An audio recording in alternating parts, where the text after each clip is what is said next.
మరి జగన్మోహన్ రెడ్డి గారు నిన్న మాట్లాడుతున్నారు, చంద్రబాబు నాయుడు గారు మహిళా ద్రోహి, మహిళలకు ఏమీ చేయలేదు అని జగన్మోహన్ రెడ్డి గారు మాట్లాడారు.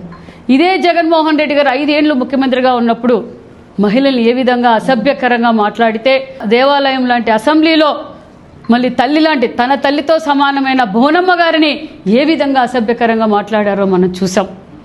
మరి ఈ రాష్ట్ర భావితరాల భవిష్యత్ కోసం మహిళా రైతులు భూములు ఇస్తే, అమరావతికి ఇస్తే 3 ముక్కలాటాడి మరి న్యాయస్థానం నుంచి దేవస్థానానికి మహిళలు పాదయాత్ర చేస్తుంటే మరి జగన్మోహన్ రెడ్డి గారు ఏ విధంగా ప్రవర్తించారో తెలుసు.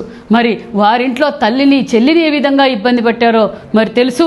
అంతేకాకుండా మరి ఇంకొక చిన్నాయన కూతురు సునీతమ్మ గారిని ఈరోజు కోర్టు పాలు చేసి, బజార్ల పాలు చేసి న్యాయం కావాలి అని అడుగుతున్న సునీతమ్మకు జవాబు చెప్పలేదు జగన్మోహన్ రెడ్డి గారు. సునీతమ్మకు న్యాయం చేయని జగన్మోహన్ రెడ్డి గారు మరి మహిళలకు 5 సంవత్సరాల్లో ఏం చేశారో మనం అందరం చూసాం.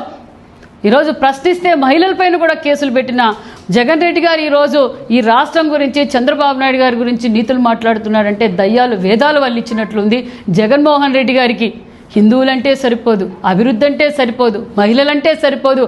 ఈరోజు రాజకీయాల కోసం తన పార్టీ ఉనికి కోసం ఈరోజు చంద్రబాబు నాయుడు గారిని, డిప్యూటీ సీఎం గారిని, మరి మా యువగల అధినేత నారా లోకేష్ బాబు గారి మరి ఈ రాష్ట్రం అభివృద్ధి జరగటంలా ఈ రాష్ట్రం అన్యాయం అయిపోతుంది, మహిళలు అన్యాయం అయిపోతుంది అన్నారు జగన్మోహన్ రెడ్డి గారు.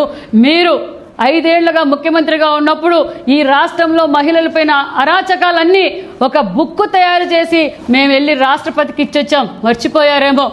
ఎన్ని కేసులు అయ్యాయి, ఎంతమందిని హత్య చేశారు, ఎంతమందిని మహిళలు ఏ విధంగా ఇబ్బంది పడ్డారో అందరం చూసాం. ఈరోజు ఏదైతే చంద్రన్న మహిళా పక్షపాత అన్న విషయాన్ని కూడా మరొక్కసారి నిరూపించిన వ్యక్తి చంద్రన్న అన్న విషయం తెలియజేస్తున్నాం. ఒక పక్క సంక్షేమ పథకాలు ఇస్తూ, మహిళా సాధికారం సాధిస్తూ, ఒక పక్క పరిశ్రమలు, ఒక పక్క ఇరిగేషన్ ప్రాజెక్టులు, ఒక పక్క పోలవరం, ఒక పక్క Amaravati, RMB part holes, NREGS roads, పరిశ్రమలు, ఈరోజు భారీ పెట్టుబడులు, భారతదేశంలో ఎక్కువగా పెట్టుబడులు వచ్చిన రాష్ట్రం ఆంధ్రప్రదేశ్ అన్న విషయాన్ని గుర్తు చేస్తున్నాం. మరి ఈరోజు మీరు మహిళల గురించి మాట్లాడతారా? మీరు మీ తాడేపల్లి ప్యాలెస్ పక్కన గట్టిగా అరిస్తే ఇలుపడుతుంది. ఏ విధంగా అత్యాచారాలు జరిగాయో మీకు తెలుసు. మీ పులివెందుల్లో ఏం జరిగిందో తెలుసు. ఏ రోజు మీరు మహిళల గురించి స్పందించరా? మహిళలపై జరుగుతున్న హత్యల గురించి స్పందించరా? ఈరోజు మీరు జగన్మోహన్ రెడ్డి గారు మహిళల గురించి మాట్లాడతారు. మేము తెలియజేసేది ఒకటే, జగన్మోహన్ రెడ్డి గారు మేము క్లారిటీగా ఉన్నాం, మా చంద్రన్న క్లారిటీగా ఉన్నారు. మహిళా సాధికారత ప్రతి ఇంటి నుంచి 1 ఫ్యామిలీ 1 ఎంటర్ప్రెన్యూర్గా మహిళల్ని తయారు చేయాలి. భారతదేశంలోనే, ఆంధ్రప్రదేశ్లోనే మహిళా సాధికారత ఎక్కువ ఉండాలి, మహిళా ఎంటర్ప్రెన్యూర్స్గా తయారు చేయాలని ఈరోజు అనేక విధాలుగా స్కిల్ ట్రైనింగ్ ఇస్తూ, మరి సెర్ప్ ద్వారా కావచ్చు, మెగ్మా ద్వారా కావచ్చు, మరి ఎంఎస్ఎంఈ ద్వారా కావచ్చు, మహిళలు ముందుకు రండి, మేము ప్రోత్సహిస్తున్నాం. మరి ఈరోజు డాక్రా లేని ఇల్లే లేదు, అది చంద్రబాబు నాయుడు గారి విజన్ అనే విషయం కూడా తెలియజేస్తున్నాం. ఈరోజు అభివృద్ధిలో పరుగులు పెడుతుంది. ఒక పక్క నరేంద్ర మోడీ గారి ఆశీర్వాదంతో, ఒక పక్క మా సీఎం గారు, మా డిప్యూటీ సీఎం గారు ఈరోజు రాష్ట్రాన్ని అభివృద్ధిలో పరుగులు పెడుతుంటే మీరు డైవర్షన్ పాలిటిక్స్ చేస్తున్నారు. ఏ సెక్టార్లో తీసుకున్నా కూడా మీరు దాచుకోవడమే జరిగింది తప్ప మీరు ఈ రాష్ట్రానికి అభివృద్ధి చేసింది ఏమీ లేదు. మరి మొన్నటి రోజున మెగా డిఎస్సీ ఇచ్చాం. మెగా డిఎస్సీలు ఎక్కువగా శాతం మా మహిళలే ఉన్నారు. పోలీస్ పోస్టులు ఇచ్చాం మొన్నటి రోజునే, మరి దాంట్లో కూడా మా మహిళలే ఉన్నారు. ఈరోజు మహిళా సాధికారత ఏదైతే 1 ఫ్యామిలీ 1 ఎంటర్ప్రినర్ కింద కూడా మహిళలను అన్ని రంగాల్లోనూ వారు ఎవరికైతే ఇంట్రెస్ట్ ఉందో వాళ్ళ నైపుణ్యాన్ని బయటికి తీసి వాళ్ళతో కూడా వ్యాపారం చేయించి వారు 4 ఉపాధి చూపించేలా కూడా ఈరోజు మేము చేస్తున్నాం అన్న విషయాన్ని కూడా మీకు తెలియజేస్తున్నాం. మహిళా ద్రోహి కూడా మీరే జగన్మోహన్ రెడ్డి గారు. మీరు మాట్లాడారు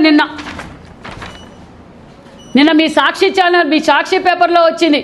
ఇది సాక్షి పేపర్లో తప్ప వేరే పేపర్లో రాదు. ఎందుకంటే మీడియా సోదరులకు కూడా తెలుసు ఈ రాష్ట్రం అభివృద్ధిలో పరుగులు పెడుతుంది. మీరు చేసిపోయిన అప్పులకు వడ్డీలు కడుతూ ఈరోజు రాష్ట్రం అన్ని అభివృద్ధి కార్యక్రమాలు ఏది ఆపకుండా, ఏ డిపార్ట్మెంట్ కూడా ఆపకుండా మరి నరేంద్ర మోడీ గారి ఆశీర్వాదంతో ఈరోజు అన్ని అభివృద్ధి కార్యక్రమాలు చేస్తున్నాం. సూపర్ 6 పథకాలు అమలు చేస్తున్నాం. మహిళా సాధికారత ఈరోజు నిరూపిస్తున్నాం అన్న విషయాన్ని కూడా మీకు తెలియజేస్తూ, మీరొక్కసారి మేము తెలియజేసేది ఒకటే, మీ ఉనికి కోసం, మీ పార్టీ ఉనికి కోసం మీరు ఎంత డైవర్షన్ చేసినా ప్రజలు మిమ్మల్ని డైవర్షన్ చేసేశారన్న విషయం కూడా తెలియజేస్తూ, please subscribe to Leo news for more videos.